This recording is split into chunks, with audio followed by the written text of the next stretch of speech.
अगला प्रश्न हम लेते हैं, ये कुछ अलग प्रकार का प्रश्न है।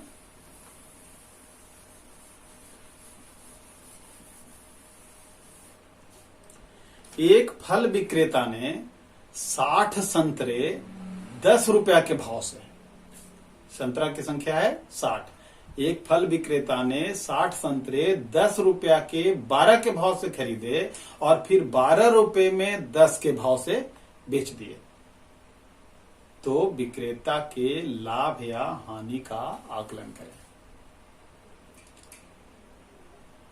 फिर वही काम करें। लाभ या हानि का कह रहा है, यहां हानि प्रतिशत या लाभ प्रतिशत नहीं कह रहा है, इसलिए हम संतरों की संख्या पर जरूर ध्यान देंगे। संतरा हमारे पास कितना खरीदा गया था? 60 संतरा, यानी 60 संतरा हम बेचेंगे भी। तो सबसे पहले तो हम एक एक संतरा का क्रय मूल्य और विक्रय मूल्य ज्ञात कर लें। तो एक संतरे का क्रय मूल्य, एक संतरे का क्रय मूल्य कितना हो जाएगा? हमने खरीदा था क्या? 10 रुपये के 12 से भाग देंगे 10 रुपया में, ठीक है। और एक संतरे का विक्रय मूल्य, यहां हमने कैसे बेचा था भाई? तो 12 रुपया में 10, 12 रुपया में 10 से, तो ये है क्रय मूल्य एक संतरा का, ये है विक्रय मूल्य एक संतरा का। हम यहां पर 60 संतरे का भी निकाल सकते हैं। अगर 60 संतरे का निकाला जाए तो 60 संतरे का क्रय मूल्य कितना हो जाएगा? तो 10 रुपया गुने बटा 12 गुने 60, यानी 12 पचे 60, 10 पचे 50 रुपया। और 60 संतरे का विक्रय मूल्य कितना हो जाएगा? तो 12 बटे 10 गुने 60, 12 रुपया है, 10 छक 60, यानी 12 छक 72 रुपया। अब 60 संतरे का क्रय मूल्य और विक्रय मूल्य निकल गया है। अब यहां पर अगर लाभ प्रतिशत पूछता तब तो दूसरी बात थी, लाभ प्रतिशत नहीं पूछ रहा है, केवल लाभ पूछ रहा है। तो लाभ बराबर हम लिखेंगे विक्रय मूल्य घटाओ क्रय मूल्य। विक्रय मूल्य कितना? 72 रुपया, क्रय मूल्य कितना? 50 रुपया, यानी 22 रुपया का उसे लाभ हुआ। अगर लाभ प्रतिशत पूछता तो हम क्या करते? लाभ गुना 100 बटा क्रय मूल्य, यानी 22 गुना 100 बटा 50। अगर वैसा रहता तो 22 गुना 100 बटे 50 दो बार, यानी 44% का लाभ होता अगर प्रश्न में ऐसा पूछा जाता तब।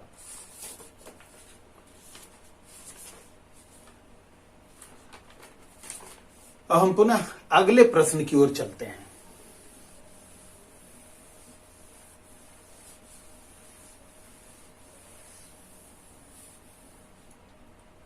इस प्रश्न पर थोड़ा विशेष ध्यान देना है। सबसे पहले तो प्रश्न, राम 500 रुपए की वस्तु को श्याम को 20% लाभ पर, फिर श्याम मोहन को 10% के लाभ पर बेचता है, तो मोहन का क्रय मूल्य ज्ञात करें। मोहन का क्रय मूल्य ज्ञात करें। एक और प्रश्न हम यहीं पर ले लेते हैं। राम किसी वस्तु को श्याम को 20% लाभ पर और श्याम मोहन को 10% लाभ पर बेचता है। यदि मोहन का क्रय मूल्य 660 रुपया है तो राम का क्रय मूल्य क्या था? अब इन दोनों प्रश्नों को सावधानी से देखना है। पहले प्रश्न में स्थिति यूं है, राम मोहन को बेचता है, श्याम को बेचता है और श्याम मोहन को बेचता है। ठीक है। राम का क्रय मूल्य, यहां देखिए क्रय मूल्य हमारे पास उपलब्ध है राम का 500 रुपए। हम इसमें रुपया लिख रहे हैं। और इसका लाभ प्रतिशत भी पता है 20%। इसका विक्रय मूल्य अभी नहीं मालूम है, विक्रय मूल्य ज्ञात करना है। साफ जाहिर है जब राम बेचेगा तब श्याम खरीदेगा, यानी राम का जो विक्रय मूल्य होगा वही श्याम का क्रय मूल्य होगा। और श्याम का यहां फिर लाभ प्रतिशत है 10%। श्याम का लाभ प्रतिशत है 10%। यहां जो होगा वही श्याम का हो जाएगा। अब फिर देखिए श्याम का क्रय मूल्य और श्याम का विक्रय लाभ प्रतिशत, तो इसका विक्रय मूल्य भी कुछ ना कुछ आएगा, और जो इसका विक्रय मूल्य होगा वही मोहन का क्रय मूल्य हो जाएगा। ठीक है ना, समझ रहे हैं? तो अब अगला इसमें प्रश्न पूछा रहा था कि मोहन का क्रय मूल्य क्या था, तो हमें यहां नहीं जाना है। श्याम का विक्रय मूल्य अगर हम निकाल लेते हैं तो मोहन का क्रय मूल्य हमें मिल जाता है। तो दो प्रश्न के साथ हमारा ये प्रश्न है क्या भाई? तो राम का क्रय मूल्य 500 रुपया है, उसका लाभ प्रतिशत 20% है, तो उसका विक्रय मूल्य ज्ञात कर लें। तो हम चले देखिए इसको।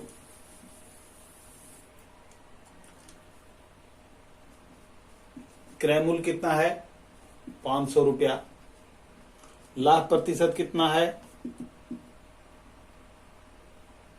20%।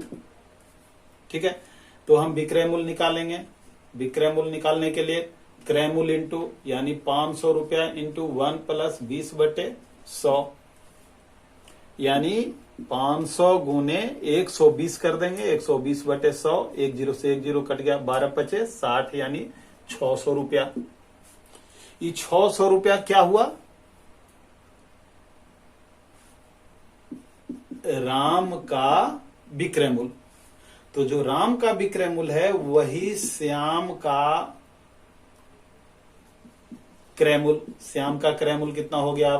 600 रुपया। इसका लाभ प्रतिशत है 10%। तो इसलिए श्याम का विक्रय मूल्य कितना हो जाएगा? तो श्याम का विक्रय मूल्य फिर वही क्रय मूल्य इंटू 1 प्लस 10/100, तो यानी 600 इंटू 1 प्लस 10/100, यानी 600 गुने 110/100, यह 660 रुपया। ये 660 रुपया किसका हुआ? श्याम का विक्रय मूल्य। तो जो श्याम का विक्रय मूल्य है वही मोहन का क्रय मूल्य है। मोहन का क्रय मूल्य कितना हो गया? 660 रुपया। प्रश्न समझने की बात है। अब जो हमने दूसरा प्रश्न लिया था उस प्रश्न की ओर हम चलें।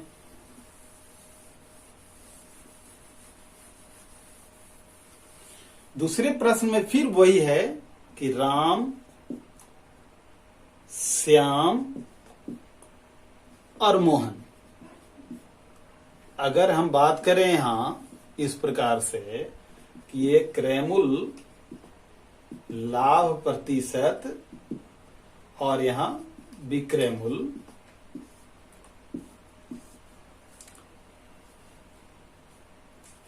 दूसरे प्रश्न में था कि राम किसी वस्तु को श्याम को 20% लाभ पर बेचता है। यहां न क्रय मूल्य मालूम है न विक्रय मूल्य मालूम है, और फिर श्याम मोहन को बेचता है, मतलब जो यहां क्रय विक्रय मूल्य होगा वही श्याम का क्रय मूल्य होगा। तो श्याम का बेचता है तो उस पर उसको 10% का लाभ होता है। अब जो श्याम बेचता है वही मोहन खरीदता है,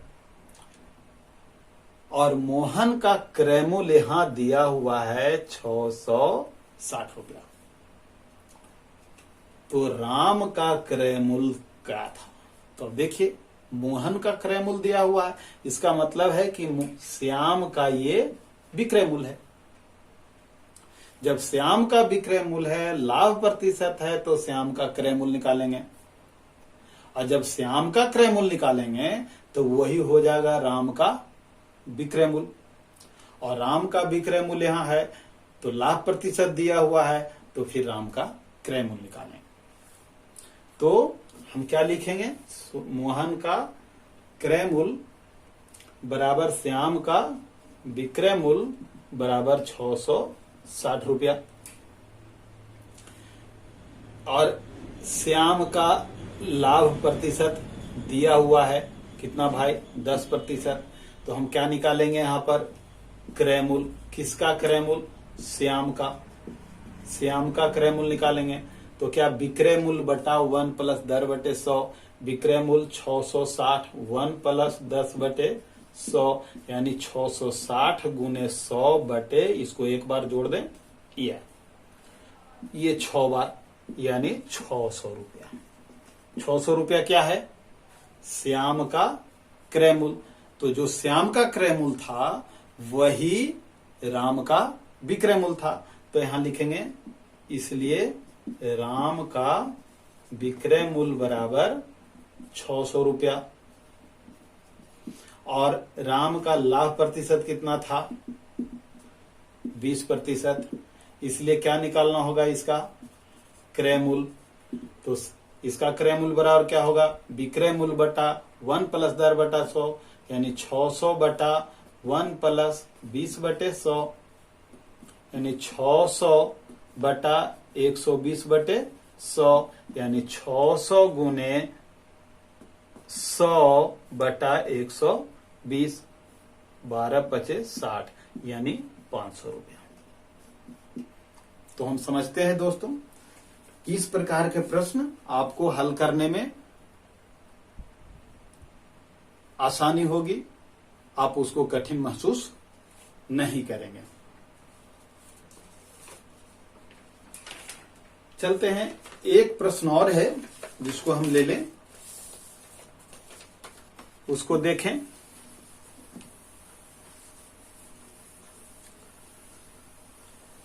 इस क्लास में हमने आपको विभिन्न प्रकार के लाभ हानि यानी प्रॉफिट लॉस से संबंधित प्रश्नों को हल करवाया है। और हम समझते हैं कि उसका जब अध्ययन आप अच्छी तरह से कर लेंगे तो निश्चित रूप से यह आपके लिए लाभान्वित सिद्ध होगा। तो अगला प्रश्न है, 2 वस्तुओं का सम्मिलित क्रय मूल्य है 2100 रुपया तथा विक्रय मूल्य दोनों का समान है। उनमें से एक को 30% लाभ तथा दूसरे को 20% हानि पर बेचा गया। तो हानि पर बेचे गए वस्तु का क्रय मूल्य ज्ञात करें। प्रश्न को एक बार फिर दोहरा लेते हैं, 2 वस्तुओं का सम्मिलित क्रय मूल्य 2100 रुपया है तथा विक्रय मूल्य दोनों का समान है। उनमें से एक को 30% लाभ पर और दूसरे को 20% हानि पर बेचा गया है। तो हानि पर बेचे गए वस्तु का क्रय मूल्य ज्ञात करें। अब देखिए, पहले तो इस प्रश्न को समझ लीजिए। 2 वस्तु है और दोनों वस्तु का क्रय मूल्य दोनों वस्तु को मिला करके है 2100 रुपया, जबकि दोनों को जो बेचा गया है दोनों का विक्रय मूल्य क्या है, बराबर है। पता नहीं कितना है लेकिन विक्रय मूल्य पता है, बराबर है। एक वस्तु को उसने बेचा था 30% के लाभ पर, लाभ के लिए हम प्लस लिख रहे हैं, और दूसरी वस्तु को उसने बेचा था 20% हानि पर। तो जो हानि पर वस्तु बेचा गया है, यही बात, वस्तु हानि पर अगर बेचा गया हो तो उसका जो है क्रय मूल्य क्या था। तब साफ जाहिर है दोनों का क्रय मूल्य 2100 रुपया है। अगर एक का क्रय मूल्य हम निकाल लेते हैं, चाहे इसका या इसका, तो दूसरे का हम 2100 रुपया में से घटा देंगे। लेकिन यहां तो सिर्फ एक ही का पूछ रहा है, इसलिए तो ऐसा करें, हम मान लें कि एक वस्तु का क्रय मूल्य है x और दूसरा का वस्तु का क्रय मूल्य है y। तो x प्लस y करते हैं तो 2100 रुपया है। अब हम थोड़ा सा विधिवत शुरू करते हैं। तो हम लिख लें यहां, मान लिया कि दोनों वस्तुओं का क्रयमूल्य क्रमशः, दोनों वस्तुओं का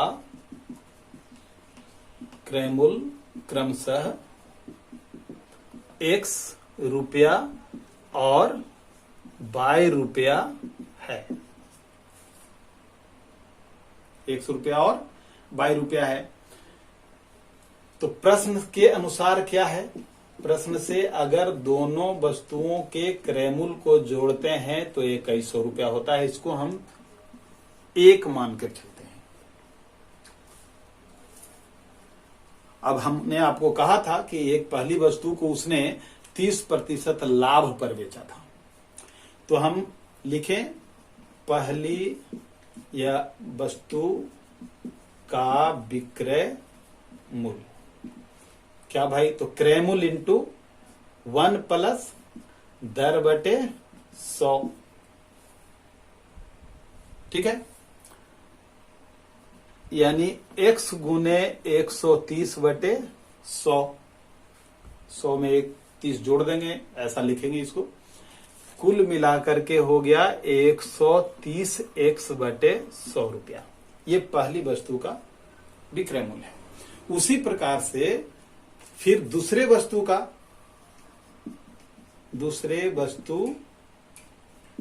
का विक्रय मूल्य भी हम निकालें। उसका हो जाएगा क्रय मूल्य इंटू 1 प्लस, नहीं सॉरी, यहां दूसरा वस्तु हानि पर बेचा गया था, इसलिए हम यहां लिखेंगे 1 माइनस दर बटे 100 और उसका प्रतिशत हानि था 20 बटे 100। तो बाई गुने यहां 80 कर देंगे, 80 बटे 100, 100 में से 20 गया, यानी 80 बाई बटे 100 रुपया। अब प्रश्न क्या कह रहा था कि दोनों वस्तु का विक्रय मूल्य बराबर था, यानी हम लिखेंगे इतना बराबर इतना, यानी 130x बटे 100, प्रश्न से यहां लिख देंगे, प्रश्न से 130 बटा 100 बराबर 80 बटे 100। 100 को खत्म कर दीजिए, एक जीरो से एक जीरो भी खत्म कर दीजिए, यानी क्या आ रहा है यहां पर हमारा कि यहां मिटाएं,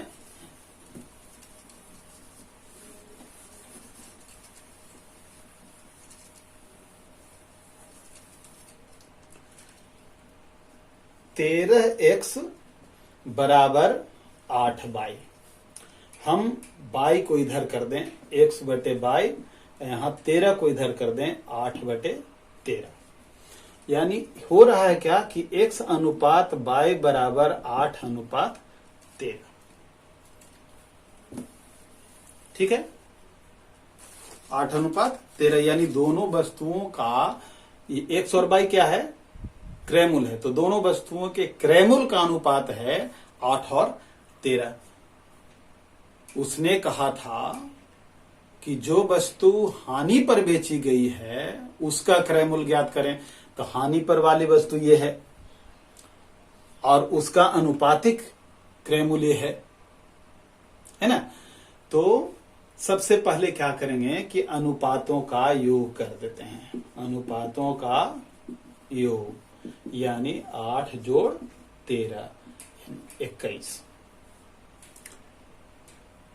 तो जो वस्तु हानि पर बेची गई थी, हानि पर दूसरी वस्तु ना, दूसरी वस्तु को बेचा गया था, इसलिए क्रय मूल्य बराबर। तो क्या लिखेंगे? जो कुल मान है 13 और जो उसका और उसका कुल मान है 21 और उसका अनुपातिक वैल्यू था 13, तो यहाँ 21 और कुल दोनों का जो क्रय मूल्य था प्रश्न के पहले जगह पर लिखा गया था वो 2100 था। अब इसको काट देंगे 100, यानी 1300 रुपया। जो वस्तु हानि पर बेची गई थी उसका क्रय मूल्य था 1300। और दोनों का मिला करके 2100। अगर पूछता कि लाभ पर बेची गई वस्तु का, तब फिर हम वहां पर लिखते 8/21 और गुने 2100, यानी फिर यहां 100, यानी 8 गुने 100 यानी 800 रुपया।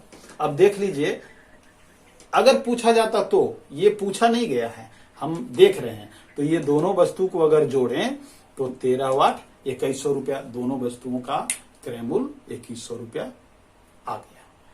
मतलब हमारा आंसर बिल्कुल सही है। हमारा आंसर हुआ हानि पर बेची गई वस्तु का क्रय मूल्य 1300 रुपया।